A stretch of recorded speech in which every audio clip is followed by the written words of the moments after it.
Gimana Dek? Gimana? Adi Lumbrar, mantap sekali.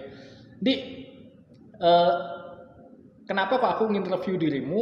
Karena eh, aku ngerasa ya banyak orang, apalagi di Jawa terutama, yang nggak ngerti kondisi kalian di sana kayak gimana, yang nggak ngerti kondisi Papua itu kayak gimana. Kita cuma tahu Papua ya dari berita gitu, yang konflik lah, yang ternyata Yamku Lambe Yamku bukan lagu kalian.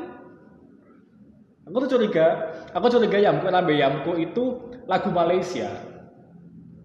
Jadi mereka kayak ngerasa ini lagu kita udah diklaim Indonesia, kita klaim budaya mereka gitu. Jadi sekarang eh, coba kamu kenalan dulu deh. Kamu ini siapa, asalnya dari mana, sekarang ngapain gitu. Ya, nama saya Andi Immanuel Romdar.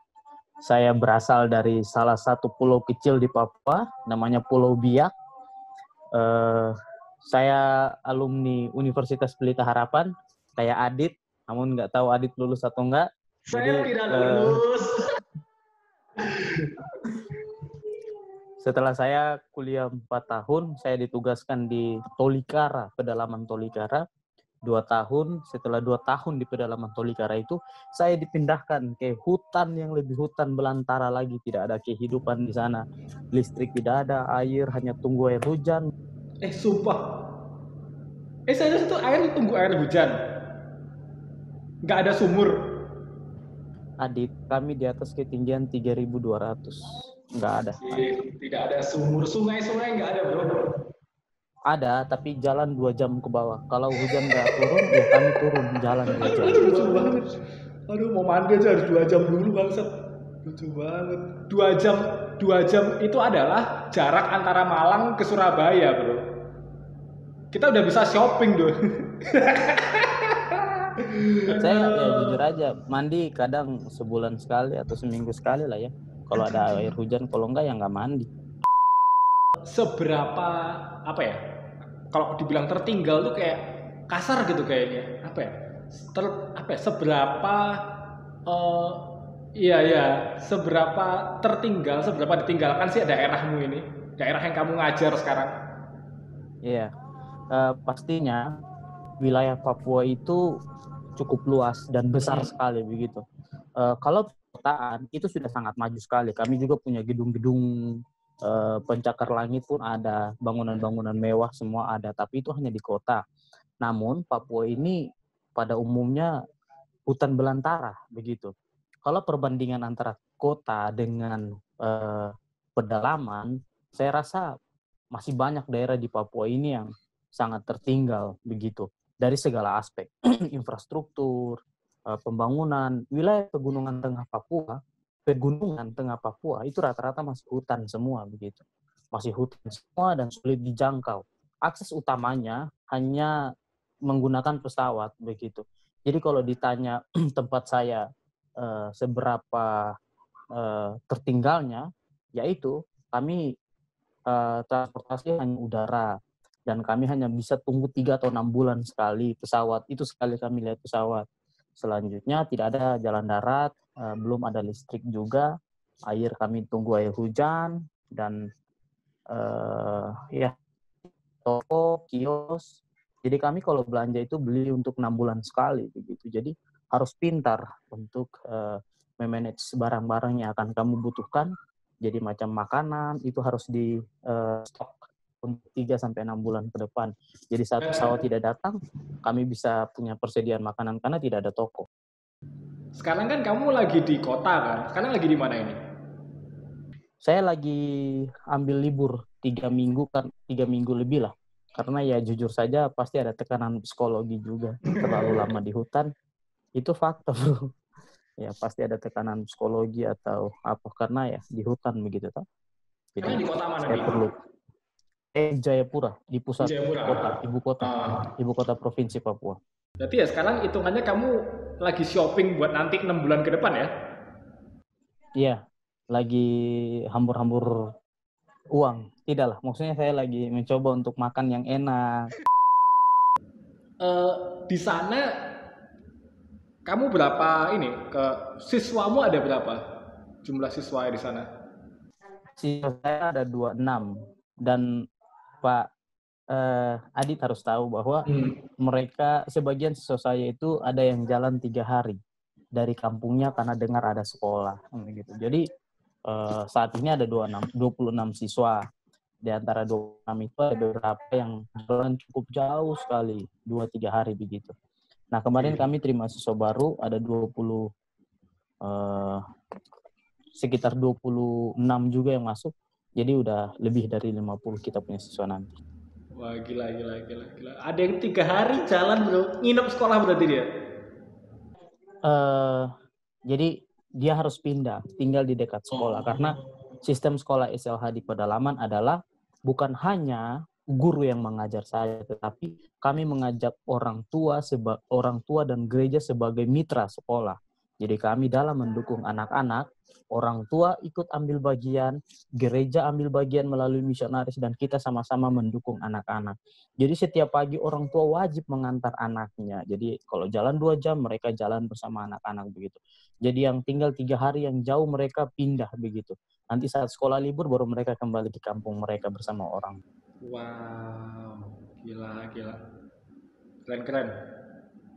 Terus kamu tantangannya apa ngajar di sana? Kayaknya ya, ini yang kupikirin.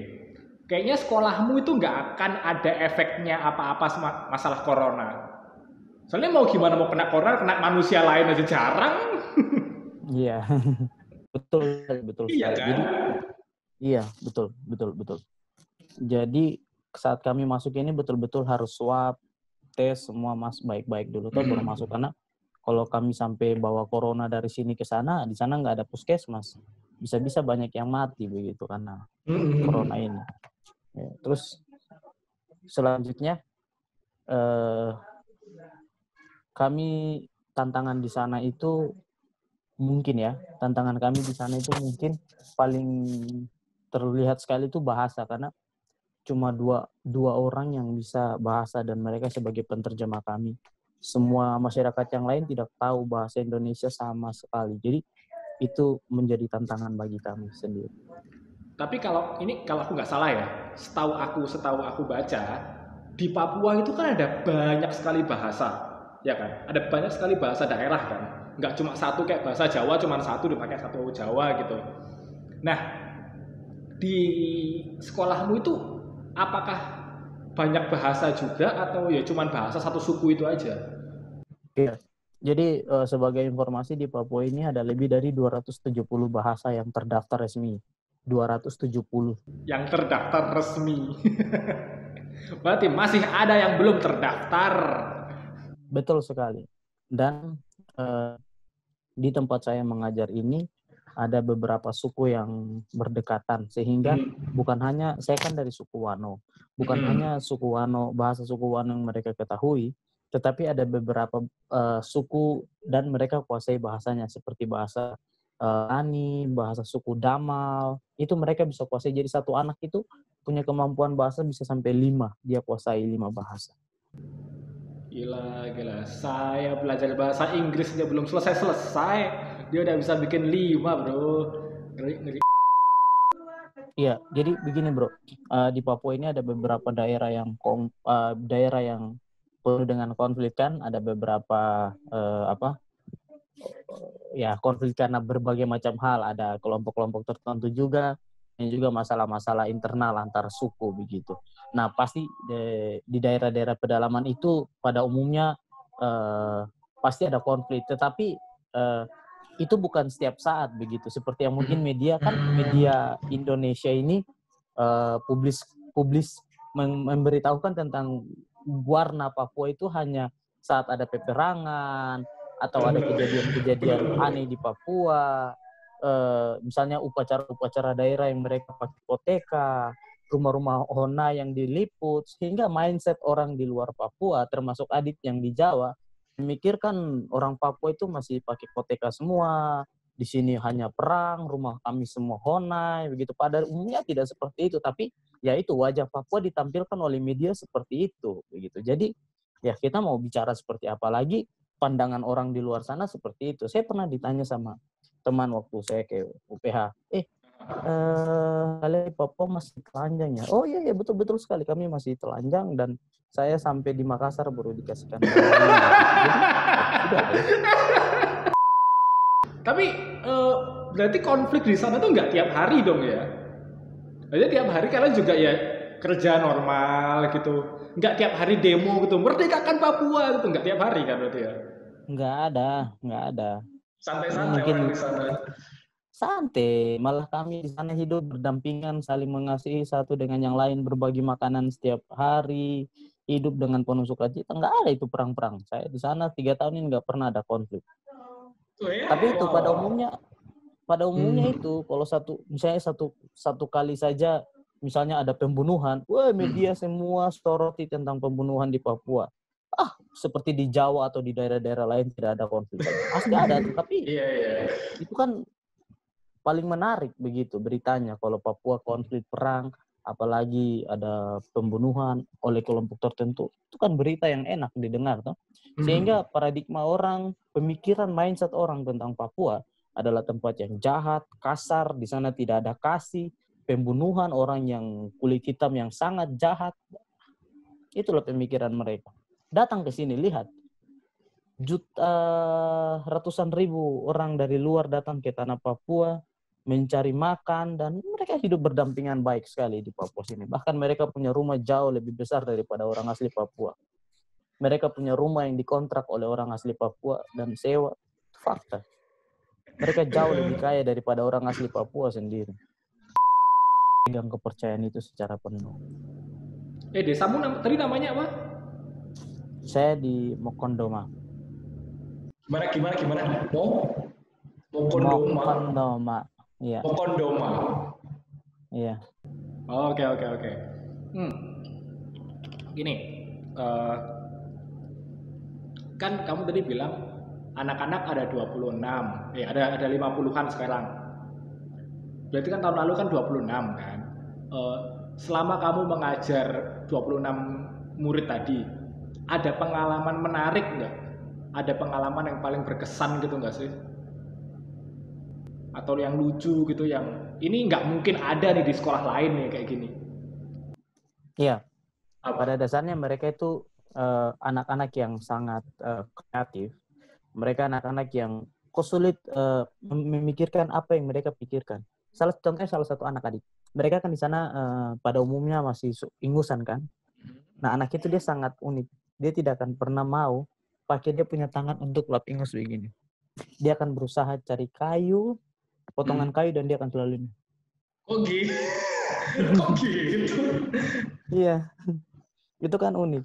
Terus yang kedua, iya, dalam menggambar, saya tidak pernah terpikirkan kalau ternyata menggambar sesuatu objek itu bisa menggunakan bayangan pakai tenaga matahari. Dan itu wow sekali buat saya begitu. Oh, gimana sih kayak menjiplak bayangan gitu? Iya, betul. Pakai tenaga matahari. Seru sekali. Jadi banyak Terus apa lagi? ya, terus apalagi belajar sesuai daerah wilayah, mereka anak yang sangat mudah. Jadi kami saat belajar huruf, saya belum membagikan buku. Adik, semua akar-akar pohon, semua batang-batang pohon itu mereka tulis dengan huruf-huruf. Mereka tulis di batang-batang pohon, di tanah. Itu menunjukkan keseriusan mereka. Dan saya lihat, wah, seperti ini tidak ada begitu di kota. Dan selanjutnya, saya bilang sama mereka, pesawat yang akan bantu pendidikan kami, bantu bahan-bahan belajar kalian ini, 3-6 bulan sekali. Bisa tidak kita hemat? Jadi, kita sudah pakai pensil sekitar 7 bulan lebih. Dan pensil itu sisa segini, adik. Mungkin saya pernah upload di Instagram saya. Sisa kecil begini. Dia berpikir untuk cari kayu, dia dempetkan kayu itu, dia sambung, jadi kelihatan panjang sekali, padahal sisa segini saja. Walaupun kami di pedalaman, wah, hampir sebagian besar metode-metode belajar kami pun kami sama dengan seluruh SLH begitu. Jadi misalnya tema 1 yang tentang tema pertama tentang diriku begitu. Jadi kami di sini bukan lagi guru sebagai center begitu, tapi bagaimana siswa itu sebagai pembelajar yang aktif begitu.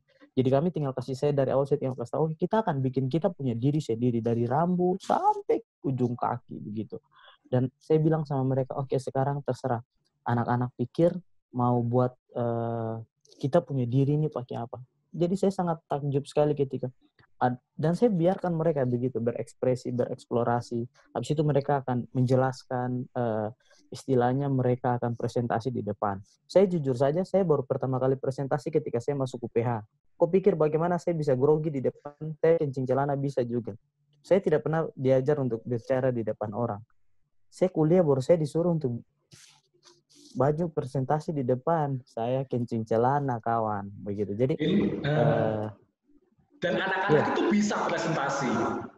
Oh Adit, jadi saya takjub ketika saya minta mereka untuk menggambar tentang tubuh mereka, istilahnya membuat tema diri. Jadi mereka membuat diri, tubuh, dan akan menjelaskan. Itu ada yang tahu tidak, potong pohon, mereka ukir pohon sebagai bentuk tubuh manusia, ada lengkap rambut, mata, hidung, bibir, mulut, gigi, sampai ujung kaki. Ada yang buat dari tanah liat yang betul-betul sekali mirip sekali. Ada yang buat dari macam misalnya dia minta Pak Guru, saya minta kardus. Dari kardus itu dia bentuk tubuh manusia yang semakin baik dan banyak hal. Jadi saya rasa sebenarnya anak Papua itu tidak tertinggal, tidak terbelakang dalam bidang atau sistem pendidikan. Kami hanya tidak punya kesempatan belajar sama seperti teman-teman di Jawa. Dan kalau punya kesempatan itu, saya bisa lihat anak-anak saya, anak-anak yang Tuhan percayakan buat saya ini, mereka tunjukkan kapasitas mereka. Dan wow, itu luar biasa sekali. Gitu. Ini nih, yang kayaknya yang perlu digarisbawahin ini nih. Jadi di Jawa itu masih banyak banget stigma yang bilang bahwa orang Papua itu goblok, orang Papua itu IQ-nya lebih rendah daripada orang Jawa. Dari pembicaraan kita ini, kita bisa lihat bahwa ternyata ya benar katamu gitu loh. Mereka tuh nggak goblok, mereka tuh cuma nggak dapat kesempatan dan edukasi yang sama kayak orang di Jawa gitu loh.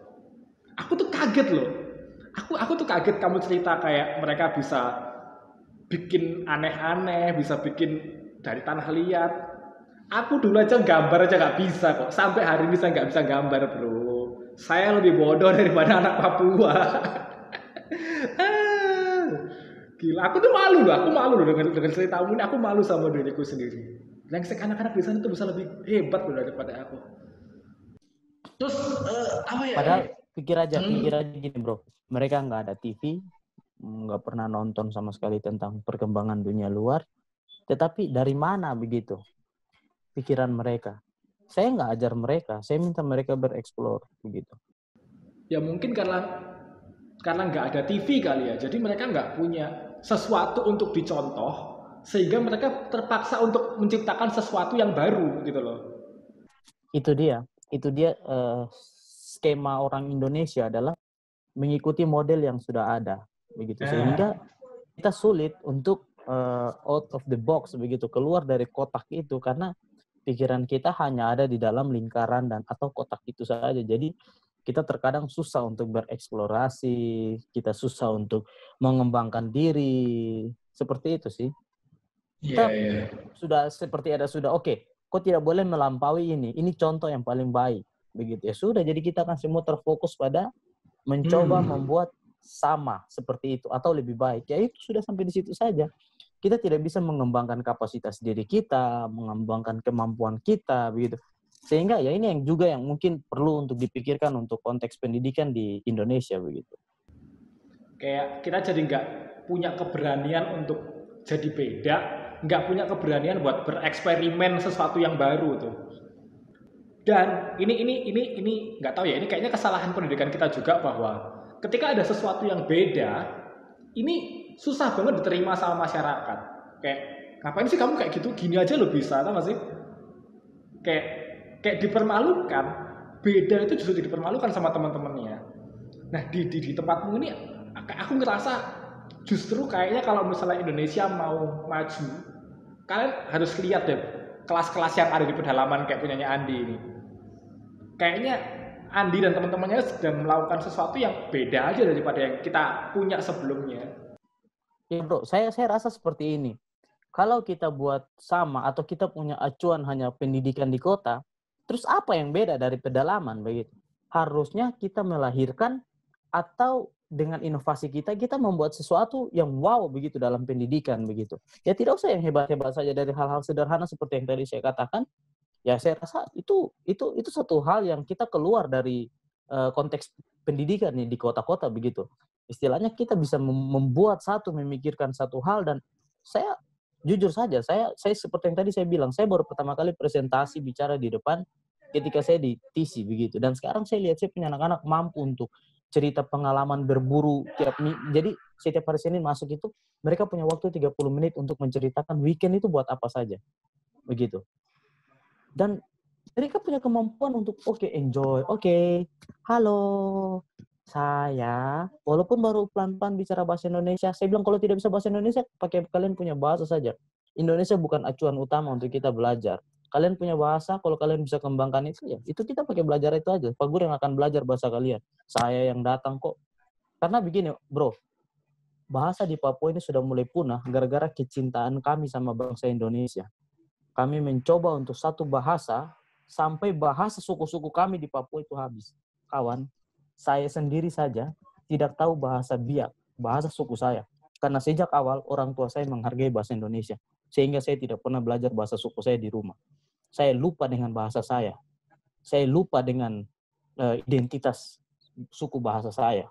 Saya tidak tahu lagi bahasa Indonesia. Dan ini di era saya begitu. 20-30 tahun ke depan, betapa banyaknya anak di tanah Papua atau daerah-daerah lainnya tidak lagi bicara dengan bahasa mereka karena kami mau satu bahasa seperti yang negara ini pikirkan. Dan ya, itu akan terjadi. Bangsa tak nangis anjing. Ini cerita paling mengharukan sepanjang aku interview orang sih guys. Wah, ini kalau misalnya ada orang yang masih bilang orang Papua tidak cinta Indonesia. Kalau ditanya nasionalisme, kami orang Papua yang paling nasionalisme. Kami harus tinggalkan makanan kami sagu hanya untuk makan makanan nasi. Kami harus tinggalkan sagu, makanan pokok Papua, hanya untuk kami mau makan nasi. Kami harus rela bicara pakai bahasa Indonesia agar menghargai orang yang datang ke tanah Papua. Kami bicara tiap hari pakai bahasa Indonesia. Sehingga kami kehilangan bahasa asli kami. Saya tidak tahu bahasa Papua, bahasa Biak saya sudah tidak tahu. Bahasa suku saya sudah tidak tahu. Karena saya menghargai Indonesia. Jadi kalau kalian tanya tentang nasionalisme, kawan, Papua lebih nasionalisme dari kalian semua. Saya bisa jamin itu. Jangan ragukan nasionalisme kami. Jangan pernah ragukan nasionalisme kami di tanah ini. Enggak bro, serius bro, ini saya salut bro. Saya udah tidak ada guyonan ini, anjing nangis bang. Bentar ya. Itu haru bang. Dan kalau kami mau bicara sedikit tentang misalnya ras kami dihina, kami mau bicara sedikit, kalian bilang kami makar, gerakan mau bicara tentang merdeka atau apapun. Tidak.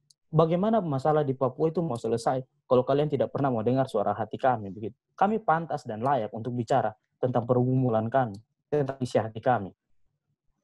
Cara perlakuan kalian kepada kami menunjukkan seberapa penting kami untuk kalian. Kalau kami cukup penting, perlakukan kami sebagaimana saudara begitu.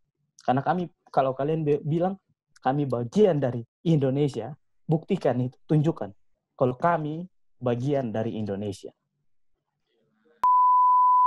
Nih, kita balik ke kampungmu. Kan kamu tadi bilang anak-anak di sana itu belajar dengan keterbatasan. Dan kamu di sana bilang memperkenalkan memperkenalkan edukasi ke mereka, ngajarin mereka bahasa Indonesia, ilmu pengetahuan. Kamu ngajarin mereka teknologi juga nggak? Iya, jadi sebenarnya bro, terlalu banyak PR, terlalu banyak pergumulan yang ingin saya nyatakan kepada mereka. Tetapi bro, kami ini baru belajar mulai dari kenal huruf A dan baru belajar kenal angka 1. Satu pun mereka masih sebut tatu. Itu saya perlu 3 bulan untuk bisa bilang tatu, sasu jadi 1. Jadi terlalu banyak hal yang akan kami kerjakan sehingga semua itu butuh proses dan perlahan. Dan wow, ketika mereka baru belajar kenal huruf dan dalam 3 bulan mereka sudah bisa baca, Itu satu hal yang sangat maju sekali begitu. Dan saya pikir lagi, contohnya ketika mungkin Amerika sudah mau buat kos-kosan di Mars, anak-anak baru rasa odol itu mereka bilang permen, minta tambah odol untuk sikat gigi karena rasanya permen. Saya dalam hati saya rasa sayang sio, sebegitu istilahnya kayak lambat kah kita sampai mereka baru lihat odol sikat gigi caranya pegang odol pakai tangan dua seperti ini, pegang sikat untuk pakai tangan dua begini. Kami perlu ajari itu sampai 2 bulan begitu. Dan sepanjang hari saya melihat, wow, Amerika sudah mau tambang pasir di bulan sana. Orang Rusia sudah mau bangun kos-kos di Mars kah? Atau dong sudah mau bikin penginapan di Saturnus. Kakong ini masih belajar sikat gigi, mulai dari awal belajar angka 1 begitu. Tapi ya, kita tidak pernah terlambat begitu. Sebenarnya kita sudah mulai proses itu dan kita akan tunjukkan kalau dari ufuk timur, tempat matahari terbit, akan lahir generasi ras hitam yang mampu memimpin tanah ini dengan baik. Yeay. Terus tadi kan kamu bilang bahwa misionaris, guru, orang tua, dan murid itu kerjasama nih, ya kan? Apakah kalian juga mengedukasi orang tuanya dengan cara apa? Dan apa yang kalian ajarkan? Oke, jadi betul sekali. Peran pendidikan di pedalaman itu, dan harusnya pendidikan dimanapun, itu penting sekali untuk orang tua ambil bagian, orang tua ambil peran. Karena kita bukan didik boneka yang orang tua hanya antar dan kami kelola begitu. Tetapi peran orang tua sebagai tanggung jawab utama itu sangat penting. Jadi apa yang kami lakukan kepada orang tua, kami tiap bulan itu punya ada namanya parents meeting ya. Kalau istilah bahasa Inggrisnya, bahasa Indonesia ya, bahasa Jermannya pertemuan orang tua, bahasa Indonesianya begitu. Jadi kami tiap bulan itu punya pertemuan orang tua. Dan apa saja yang kami lakukan dalam pertemuan orang tua itu, kami datang sebagai orang asing, kami datang sebagai tamu, kami datang bukan sebagai orang pintar. Tapi kami datang untuk mau belajar bersama. Apa yang kami bisa, kami beritahu. Dan apa yang mereka bisa, mereka beritahu. Jadi fokusnya kalau pertemuan orang tua, itu bukan kita mau tunjukkan, kita yang paling expert dalam bidang menangani anak. Oh tidak. Jadi contohnya, ketika misalnya bulan Januari, kita minta orang tua datang, kami mau mereka kasih tahu tentang obat-obat alami apa yang ada di alam Papua. Di hutan belantara ini, obat-obat apa yang harus kami tahu. Jenis-jenis penyakit apa. Kan mereka belum ada puskesmas. Obat-obat alami perlu nggak ya? Oh ya, nggak perlu sekali begitu. Sehingga, ini jadi informasi buat saya. Siapa tahu saya bisa kembangkan bantu kimia farma untuk membuat obat dari alam. Kan? Bantu kimia farma. Lucu banget. Lucu sekali.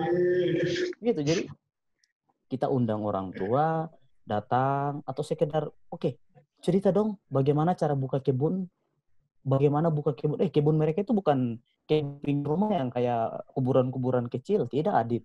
Kebun mereka itu hektar-hektar, 5-10 hektar. Ala keluarga. Per kelompok sih, per kelompok. Kelompok kelompok macam kelompok marga begitu, macam misalnya saya marga Rumbar. Rumbar kami sepakat, kami mau bangun kebun di bawah kaki gunung itu. Dan itu luas sekali begitu. Bukan kayak kebun-kebun kita yang pinggir-pinggir rumah yang kayak kuburan-kuburan tua begitu, enggak kayak gitu. Bisa buat nanam cabai 2 pohon gitu enggak. Apa aja? Mereka nanam apa aja di sana? Banyak buncis, kol, bawang merah, bawang putih. Tapi kebun mereka nggak ada karena kami tinggal di atas ketinggian 3.000. Jadi mereka harus jalan ke kebun paling dekat 3 jam kebun mereka, dan itu turun. Kami dari macam 12.000 kaki begitu turun ke 7 atau 6.000 kaki begitu. Jadi jauh sekali kebun. Saya nangis di tengah-tengah jalan. Walaupun saya anak Papua juga, saya nangis. Saya tidak sanggup. Jadi mereka itu orang tua, bukan orang tua yang belajar banyak dari kamu berarti ya. Kupikir kayak kamu kesana itu juga mengajari orang tuanya apa gitu, atau ngajarin mereka baca juga, atau mengakses teknologi, atau bikin peralatan listrik or something. Enggak kayak gitu ya? Oh iya, jadi Ya saya bilang tadi kan, dalam 1 tahun itu orang tua dan saya kita belajar sama-sama begitu.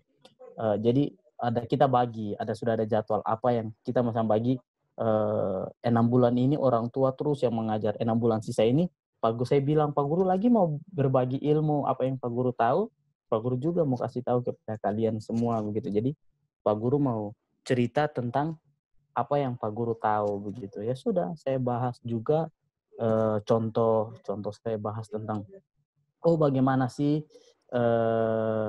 tentang kehidupan di luar. Oh, ternyata di luar itu ada motor, mobil. Oh, ini harusnya ada kantor. Kantor itu seperti ini. Oh, di luar itu, ada apa saja begitu. Saya dari mana begitu. Saya dari Biak, Biak ini di pulau ini. Terus, saya dari pulau ini, saya harus ke sini begitu. Itu saya jelaskan secara perlahan gitu. Kita punya sistem pemerintah. Ngasih tahu kantor itu seperti ini, itu lucu banget sih anjir. Sepedalaman itu sampai konsep kantor aja mereka nggak ngerti gitu anjir, lucu banget. Aduh. Wah. Tapi sebagai orang tua dan sebagai keluarga nih, kan kamu di sana tuh masih SD kan? Mereka kepikiran nggak sih untuk udah punya bayangan belum sih? Oh ini nanti anakku harus sampai kuliah nih gitu. Ada kayak gitu nggak?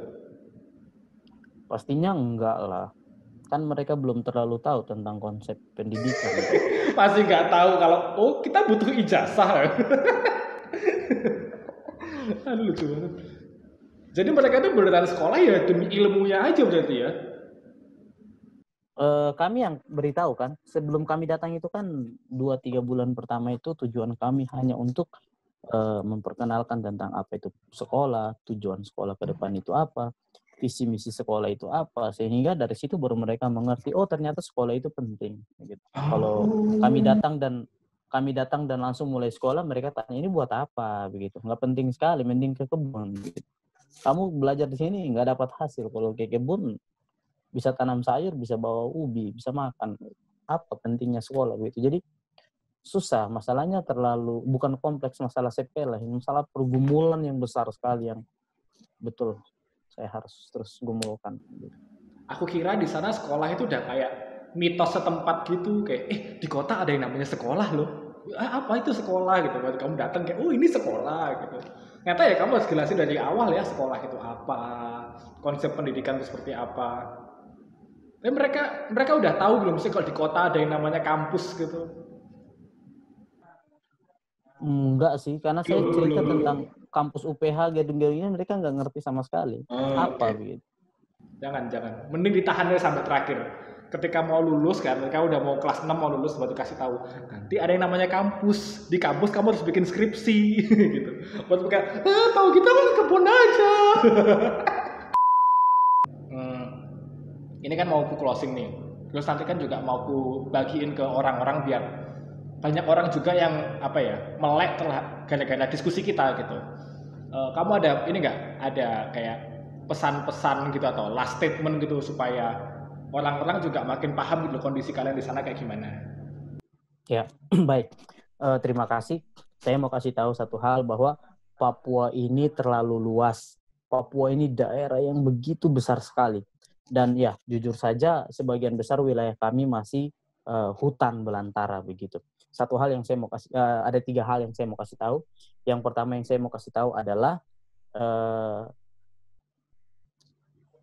pikirkanlah kami sebagai saudara yang setara begitu. Karena kalau kalian bilang kami bagian dari Indonesia, tolong perlakukan kami sebagai saudara kalian. Karena mereka bilang kita Bhinneka Tunggal Ika, tapi jangan sampai itu hanya statement begitu. Tolong nyatakan itu begitu. Sayangi kami seperti saudara, layaknya saudara. Yang kedua yang saya mau kasih tahu adalah, ya pasti media akan mensoroti setiap hal yang menarik begitu perhatian. Jadi kalau misalnya ada berita tentang kekacauan, kerusuhan di Papua atau apapun, ya teman-teman, itu hampir semua daerah ada kekacauan. Hampir daerah pasti ada rusuh atau apapun. Kami hanya terjadi sesekali juga begitu. Jadi kalau ada berita seperti itu, ya itu tidak salah, itu benar. Tapi pada umumnya tanah Papua adalah tanah yang damai. Kami aman, kami hidup berdampingan dengan orang dari semua suku, bahkan luar negeri pun ada di tanah ini. Dan kami hidup saling mendukung, menolong satu sama lain, dan hidup penuh kasih. Yang ketiga yang saya mau kasih tahu adalah pikiran kalian atau apapun yang kalian tentang Papua tidak bisa menjadi utama kalian menilai kami seperti itu sebelum kamu ada di tanah Papua ini. Hidup berdampingan dengan kami. Rasakan apa yang kami rasakan, nikmati apa yang kami nikmati, dan hidup dalam segala keterbatasan yang ada di sini. Dan kalau kau bicara tentang Papua, itu baik. Tapi kalau kau tidak tahu apa saja tentang Papua dan kau hanya dengar atau nonton di media dan kau bicara banyak tentang Papua, aduh, itu cukup keliru menurut saya. Jangan seperti itu. Tolong, atau bagaimana begitu? Kalau tidak tahu tentang Papua, pelajari begitu. Karena wow, ada 1001 kisah yang unik, yang indah, yang kau akan tahu tentang Papua. Berkaitan dengan kesenjangan, atau apapun, ada di Papua. Papua sangat lengkap. Mau keindahan alam, atau mau keburukan alam, bisa datang sini, lihat sini. Lucu sekali. Terima kasih Andi atas waktunya, terima kasih atas info-infonya. Nanti suatu hari nanti kalau misalnya aku udah ada rezeki terus aku bisa ke Papua, aku harus ketemu kamu. Oke, kita harus ngobrol-ngobrol, kita cerita-cerita. Oke. Terus sukses terus di tempatmu ngajar, tetap jadi berkat buat anak-anak di sana. Jangan sampai jadi contoh yang buruk, ya kan? Bantu mereka buat makin pinter lagi, makin kreatif lagi. Dan kayak tadi Andi bilang teman-teman bahwa Papua itu nggak sejelek itu. Kan kalau mau kenal Papua, cari info sebanyak-banyaknya. Ngobrol aja sama teman-teman kalian yang dari Papua supaya kalian ngerti sebenarnya apa sih Papua itu. Gitu. Terima kasih Andi, saya akan hentikan recordingnya.